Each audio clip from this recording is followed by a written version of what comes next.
Est-ce que vous vous souvenez de votre plus tendre enfance ? Celle où vous passiez vos après-midi entières à jouer aux soldats avec des armes en plastique ou aux guerriers avec un bâton en forêt. Ce champ de bataille où tous les espoirs reposaient sur vos épaules et qu'au coucher du soleil, il fallait rentrer. Parce que oui, demain, il y a école. C'était une époque où votre imagination était votre seule arme pour vous créer des scènes dignes du grand cinéma, où cette fois ce n'était pas un acteur connu qui jouait le héros, mais c'était vous. Ça vous dit qu'on y retourne aujourd'hui ? Non, j'ai pas encore la capacité de remonter le temps, donc on va fonctionner dans l'autre sens pour une fois. Aujourd'hui, c'est plutôt le champ de bataille qui va venir à nous. Et c'est pas n'importe qui va nous l'apporter, c'est Arrowhead Studios et PlayStation. On part rendre honneur à un jeu qui a pris des risques. Pris des risques pour nous proposer de redevenir le temps d'une partie, le héros que nous rêvions d'être il y a 20 ans. Alors on se dépêche, on enfile son casque, son armure, et on monte dans le Hellpod. Parce que la Super Terre a besoin de nous, et les Helldivers ont besoin de vous.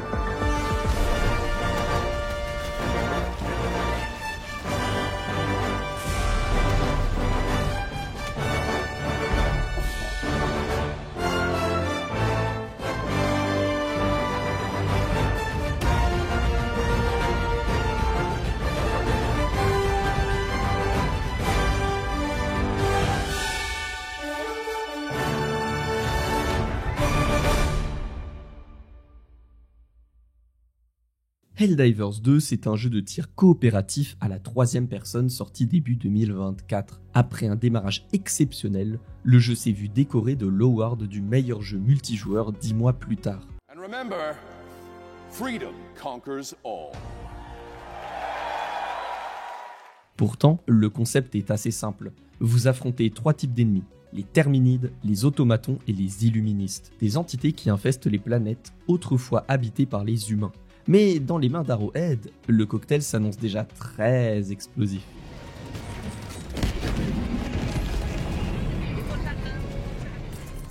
Ici, c'est au nom de la Super Terre, alias le berceau de l'humanité, qu'on va nous envoyer dans des capsules en forme de suppositoire pour libérer ces planètes envahies par l'ennemi.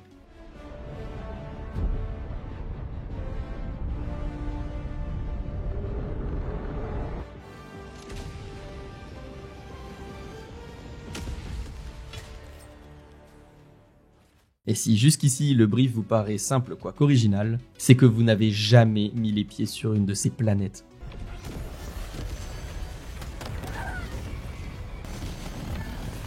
Je vous avais dit qu'elle donnerait pas très envie mon histoire de suppo. Et franchement, loin de moi l'idée de supplier mon hiérarchique pour ne pas partir seul en mission, c'est avec 3 collègues dignes de Spartiate qu'on va nous envoyer prendre part au combat. Pourtant, ça s'annonce perdu d'avance. Eux ont le nombre, la puissance, la taille, ils sont littéralement le fléau de l'humanité. Et aller les combattre, c'est voué à l'échec. Mais nous, on a quelque chose. On a quelque chose qui risque de retourner le cours de l'histoire. On a la fraternité, on a l'entraide, on a la coopération en fait.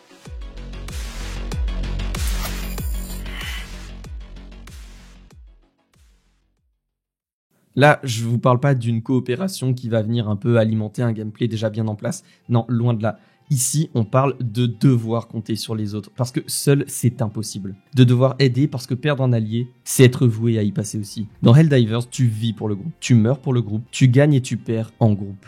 Et je dis pas ça au hasard, vraiment pas. C'est probablement le jeu qui m'a donné la plus forte sensation d'appartenance à un groupe. Et pourtant, il est formé au hasard par un algorithme. Commander des munitions, réussir un QTE foireux pour faire exploser l'objectif ou encore ouvrir le feu dans une masse de monstres, tout doit être réfléchi en groupe. Si jamais vous pensez que j'exagère, mettez sur pause. Allez tout seul dans une partie. Vous ne rejoignez personne et vous n'invitez personne. Juste vous et les monstres. Dans 99% des cas, ça va finir comme ça. Et fatalement, comme ça. Bah ouais, je vous avais prévenu, jouer les loups solitaires, déjà ça ne paye pas, mais en plus c'est con quoi. C'est con parce que l'humanité elle compte sur vous. Elle compte pas sur un loup solitaire qui va se jeter dans la gueule de 1000 ennemis pour essayer de sauver un bâtiment, non. Elle compte sur vous pour libérer une planète. Et c'est aussi con parce que vous n'avez rien à prouver en soi. Et il est là le premier bon point dans Helldivers. Tu n'as rien à prouver à personne. Tu te bats avec tes amis pour libérer ta planète en fait. Et peu importe la taille de ton exploit, la réussite aura la même valeur, seul ou à 4. Parce que le résultat sera le même. Sur Helldivers, on s'attend, on s'entraide. Si un membre a un souci, on se retourne et on va au charbon. Jamais un jeu ne m'avait autant fait compter sur des inconnus. Jamais un jeu ne m'avait autant dit « Je t'ai pas foutu sur une planète qui pue le désespoir pour que tu abandonnes la seule présence qui te veut du bien derrière toi. » Bah non, ici ça marche pas comme ça. Ici on se soigne les uns les autres, ici on se balance des munitions, il faut que le groupe avance ensemble. En même temps, vu l'intensité du jeu, faudrait être vraiment particulièrement branché là-haut pour ne pas se serrer les coudes, non ? En tout cas, moi, c'est pas couper du monde à 4 sur une planète en pleine extinction que je me la jouerai solo, ça, c'est sûr. Et ça marche quoi. La formule elle est claire, nette, précise et bien pensée. Et ce qui pourrait vous paraître anodin est loin de l'être. Tout est fait pour forger un esprit d'équipe. Rien que le lore autour de la démocratie et du patriotisme, c'est du génie.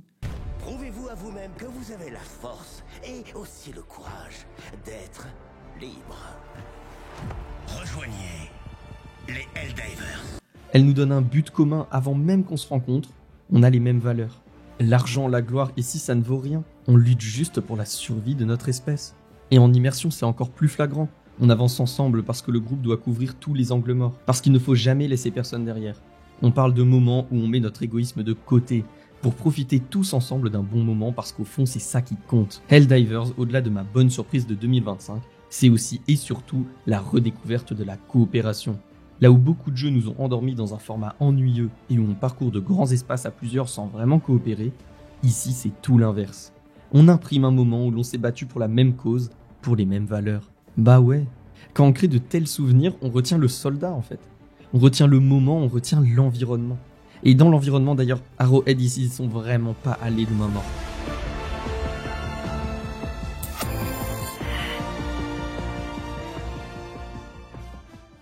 Ok, donc l'escouade, le multi c'est sympa, mais parlons un peu du décor, non ? Ça fait quelques minutes que je vous défile du gameplay et j'espère vraiment que vous n'y êtes pas resté insensible.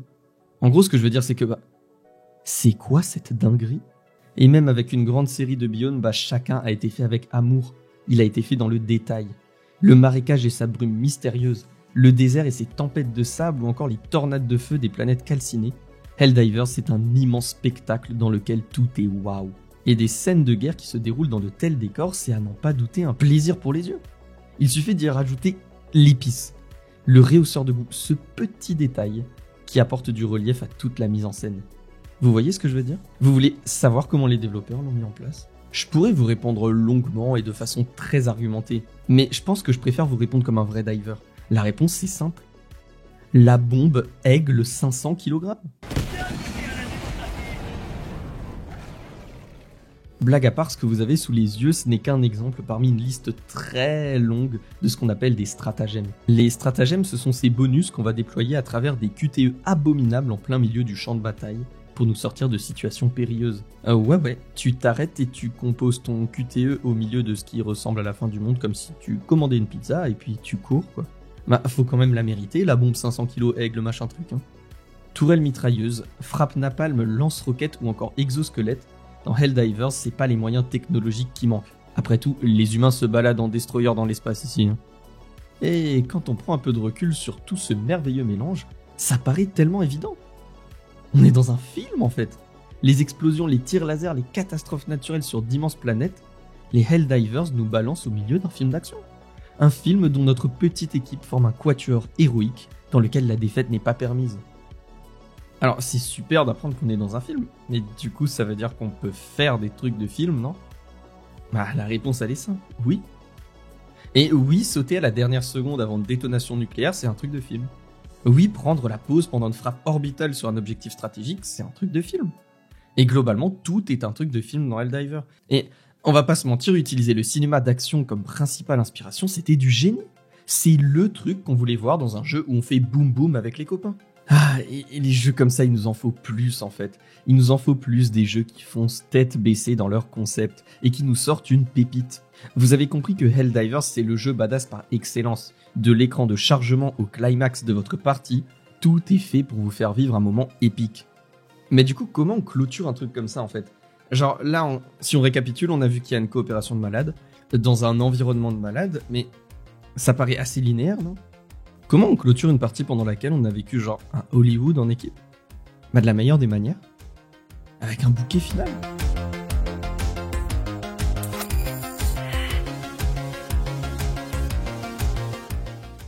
Et comme on va un peu rester dans la thématique du film d'action, je vais vous donner la recette pour en faire un bien. Pour faire un joli bouquet final, C'est très simple, on prend une situation désespérée et on y ajoute une échappatoire de dernière minute. Alors, niveau situation désespérée, je pense qu'on en a assez parlé, Helldivers 2 ils se sont vraiment pas foutus de notre gueule, et elle est là en permanence. Dès votre première foulée sur la planète, vous êtes déjà débordé. Densité de monstres, temps de mission, manque de munitions sont des problèmes classiques au sein des unités. Pourtant, le jeu n'est pas frustrant, loin de là. En fait, c'est très compliqué d'expliquer à quel point il manie bien l'art de déborder ses joueurs. Autant une situation parfaite peut virer au cauchemar en 1 minute, autant une situation désespérée peut se transformer en une mission réussie en quelques instants. Et ces débordements, ils vont venir build up tout au long de la partie une nécessité de victoire. Il faut pouvoir repartir, il faut pouvoir rentrer au bercail pour aller prêter main forte ailleurs dans la galaxie. On a vécu trop de péripéties pour finir en pièces perdues dans l'espace. Ça tombe bien, pour rentrer à la maison, c'est facile. Un petit QTE, 2 minutes d'attente et c'est gagné. Le Pélican 1 viendra nous secourir. Quoi ? C'est pas assez épique, c'est ça ? Ça ne fait pas honneur à tout le spectacle qu'on vient de vivre ? Vous voulez quoi ? Des vagues colossales d'ennemis qui nous courent dessus pendant les 2 minutes d'extraction jusqu'à nous faire douter de la réussite en dernière seconde de la mission ? Moi perso j'aurais dit que ça suffit déjà comme ça, mais si vraiment vous insistez... Ben voilà.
C'est comme ça qu'on rentre comme un héros.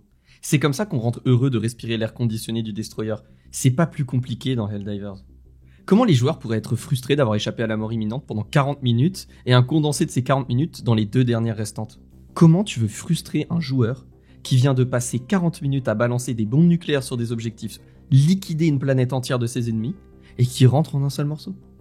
C'est tout bonnement impossible. C'est ce cocktail dont on parlait en début de vidéo qui matche parfaitement les attentes des joueurs. Le jeu a toujours un coup d'avance sur nous. Les ennemis ne nous lâchent jamais et quand un moment calme approche, il annonce souvent une terrible tempête.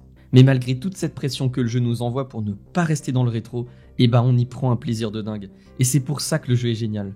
On prend du plaisir à suer, on prend du plaisir à toujours trouver un système B, une solution de secours, un espoir de dernière minute. Au-delà du fait d'avoir terriblement envie de repartir en mission à peine rentré dans le Destroyer, ce qu'on retient surtout en rentrant de mission, c'est à quel point on peut choisir notre style de jeu, nos stratagèmes, notre rythme d'avancée, les objectifs qu'on souhaite compléter et dans quel ordre. Le jeu se tue à nous dire « joue comme tu veux, tant que tu rentres en un seul morceau, fais ce que tu veux ». Et c'est ça la vraie bonne façon d'aborder le jeu, et c'est comme ça que j'ai envie de conclure la vidéo. Mon expérience sur Helldiver m'a ouvert les yeux sur une chose. Dans le jeu, on choisit comme on veut jouer, comment on veut jouer, que ce soit comme un bourrin, en pur roleplay ou à travers des actions plus stratégiques, on reste avant tout dans un bac à sable géant qui n'attend que vous pour se transformer en scène de guerre. Certes, il y a des objectifs et une mission, mais derrière chaque casque se cache un soldat différent. Certains se complètent, d'autres jouent de la même manière. Le rentre-dedans est couvert par le peureux et le peureux couvre le bourrin. C'est une alchimie qui se crée entre différents types de gameplay, forcés de se marier le temps d'une partie. C'est ça le noyau dur de Helldivers. La seule vraie et bonne façon d'y jouer, c'est en s'amusant. Que la mission soit facile ou périlleuse, que le groupe prenne 10 ou 40 minutes à terminer la mission, tant qu'on arrive à s'extraire, c'est une réussite. Et pour tout le monde. Je vous conseille tellement de vous lancer sans aucun a priori sur le jeu, sans aucune vidéo tutoriel, juste vous, 3 autres divers et des ennemis par milliers. C'est comme ça que vous découvrirez la perle que vous cache le jeu depuis le départ. Elle se révélera au fur et à mesure de votre progression, quand vous aurez compris le message qu'il essaye de vous faire passer. Amuse-toi et on s'occupe du reste. Et ça restera également mon conseil de fin. Jouez à Helldivers pour vous amuser avant tout. Jouez pour vous vider l'esprit. Jouez parce que vous en avez envie. Parce qu'au final, c'est l'essence même des jeux vidéo. Et c'est exactement ce qu'a réussi à remettre Arrowhead sur les devants de la scène. Là où je pensais découvrir un jeu simple et divertissant, j'ai découvert une expérience qui redéfinit ce que signifie jouer ensemble.